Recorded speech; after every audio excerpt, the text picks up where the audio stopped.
Bureau report Bhavnagar Dinesh Kumar P Babariya घेटी। नमस्कार दर्शक मित्रों, आप જોઈ રહ્યા છો આ HRTC ન્યૂઝ। હું છું સોલંકી દર્શના। પ્રખંડ વિશ્વ હિન્દુ પરિષદ આયોજિત નવરાત્રી મહોત્સવ ત્રીજા નોરતે દિલીપ જોશી ઉર્ફે જેઠાલાલની એન્ટ્રી ગઢડામાં વિશ્વ હિન્દુ પરિષદ VHP દ્વારા આયોજિત નવરાત્રી મહોત્સવમાં ખાસ મહેમાન તરીકે તારક મહેતા કા ઉલ્ટા ચશ્મા ફેમ દિલીપ જોશી જેઠાલાલ ઉપસ્થિત રહ્યા હતા। VHP ના કાર્યકરોએ જેઠાલાલનું ગઢપુર નગરનું પેઇન્ટિંગ ચિત્ર મોમેન્ટ તરીકે ભેટ આપી અને બુક અર્પણ કરી સન્માન કરવામાં આવ્યું હતું।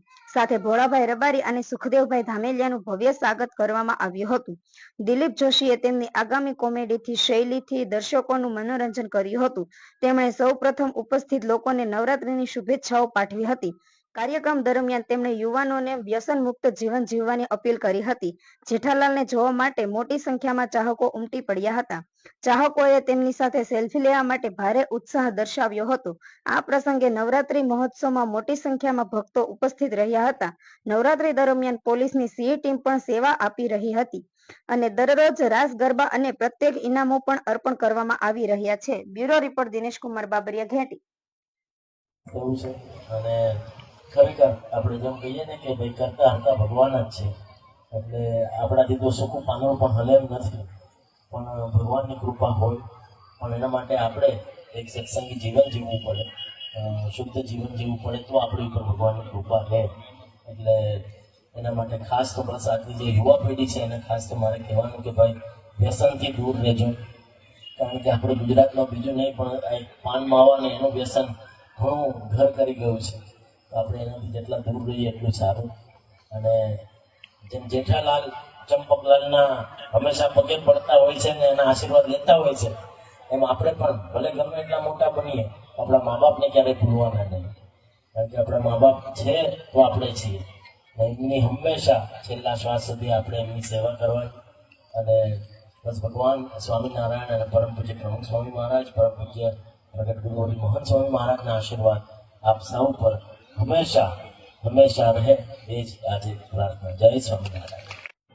આ સમય પસાર એમણે કર્યો છે, કેટલા બધા દિવસ અહીંયા એમણે રહ્યા છે અને કેટલા બધા પ્રસાદીના મહારાજના બધા સ્થાનો છે। તો જેમ ભાઈ કહ્યું આમ ખરેખર જ્યારે પણ આમ વ્યસ્તતામાંથી જ્યારે પણ સમય મળે ત્યારે હું અચૂક સાળંગપુર, ગઢડા અને ગોંડલ આ ત્રણ મારા બહુ જ પ્રિય સ્થાન છે અને ત્યાં હંમેશા વર્ષમાં જ્યારે 2-3 મહિને 4 મહિને એકવાર સમય મળે તેના દર્શનને જરૂર આવું છું। અને આપ સૌ ખૂબ ભાગ્યવાન છો કે આપ તો સૌ બધા મહારાજના જ ગામમાં, પ્રસાદીના ગામમાં જ રહો છો, એટલે આપને તો બહુ જ અનુકૂળ છે દર્શન કરવા, કારણ કે અહીંયા તો લોકો ક્યાંથી લગભગ અમેરિકા અને લંડન ને ઓસ્ટ્રેલિયા ને ક્યાંથી દૂર દૂરથી હરિભક્તો અહીંયા આ સ્થાનના દર્શન કરવા આવતા હોય છે। કેટલા હજારો માઇલનો પ્રવાસ ખેડીને ત્યારે તમારા માટે તો કેટલું અનુકૂળ છે કે સાવ ઘર આંગણે ભગવાનના પ્રસાદીના બધા સ્થાનો છે।